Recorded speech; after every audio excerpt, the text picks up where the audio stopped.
నేను నా గురించి చెప్పుకోవటం కాకుండా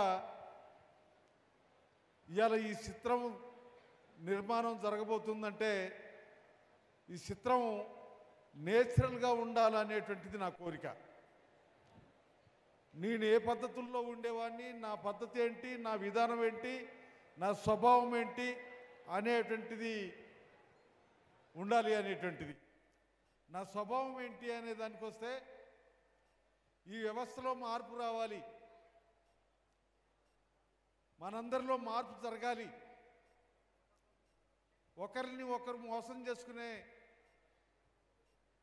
పద్ధతి కానీ, ఒకరిని ఒకరు దోసుకునేటువంటి పద్ధతి కానీ,